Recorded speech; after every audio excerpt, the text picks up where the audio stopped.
அனைவருக்கும் வணக்கம். நான் உங்கள் தி சஞ்சீவ்குமார். இன்னைக்கு நான் உங்களுக்கு ஒரு தகவல் சொல்ல போறேன். அது என்ன தகவல்னு கேட்டீங்கன்னா, அதாவது நந்தியம்பெருமானை பற்றி தான் இன்னைக்கு ஒரு தகவல் சொல்ல போறேன். பொதுவாக நம்ம சிவன் கோவிலுக்கெல்லாம் போகும்போது நம்மளுக்கு நம்ம ஏதாவது அர்ச்சனை பண்ணோம்னா டெய்லியுமே அர்ச்சனை பண்ணலனாலுமே நம்மளுக்கு ஏதாவது பிரசாதம் பூவோ இல்லை ஏதாவது கிடைக்கும். அந்த பிரசாதத்தை நம்ம அந்த நந்திகேஸ்வரர் மேலேயோ இல்லை அதுக்கு நந்திகேஸ்வரருக்கு பக்கத்துலேயோ வச்சுட்டு வந்தோம்னா நம்மளுக்கு திருமண தடை, சில தோஷங்கள் இதெல்லாம் நீங்கும்.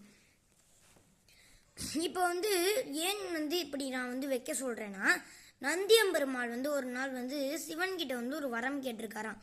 அது என்னன்னா, உனக்கு உன்கிட்டேருந்து கொடுக்கப்பட்ட பிரசாதம் இல்லை பூவோ ஏதாவது எனக்கு சேரணும் அப்படின்னு சொல்லி நந்தியம்பெருமாள் கேட்டிருக்காரு.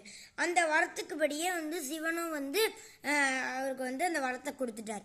அதனால தான் நான் உங்கள் எல்லாரையும் என்ன சொல்கிறேன்னா, அந்த பிரசாதம் இல்லை பூவே ஏதாவது கொடுத்தானா அது நந்தியம்பெருமாள் கிட்ட போய் வச்சுடுங்கோ. அது நந்தியம்பெருமாள் பக்கத்துலேயோ இல்லை மேலேயோ வச்சுட்டு வந்தோன்னா உங்களுக்கு திருமண தடை நீங்கும், நீங்கள் சந்தோஷமாக இருக்கலாம். அதே மாதிரி பொதுவாக பிரதோஷத்தில் மட்டும் நீங்கள் நந்தியம்பெருமாளை வழிபடாமல் டெய்லியும் மனசார வழிபட்டால் இந்த மாதிரி திருமண தடையெல்லாம் நீங்கும்னு சொல்கிறேன். இதோட அடுத்த வீடியோவில் சந்திப்போம். நன்றி, வணக்கம். இந்த வீடியோ பிடிச்சிருந்துச்சுன்னா எங்கள் சேனல் சப்ஸ்கிரைப் பண்ணுங்கள், லிட்டில் சாம்ஸ் ஆஃப் கல்லுக்குள்ளி. அதேமாரி இந்த வீடியோவை லைக் பண்ணுங்கள், ஷேர் பண்ணுங்கள், சப்ஸ்கிரைப் பண்ணுங்கள். பாய்.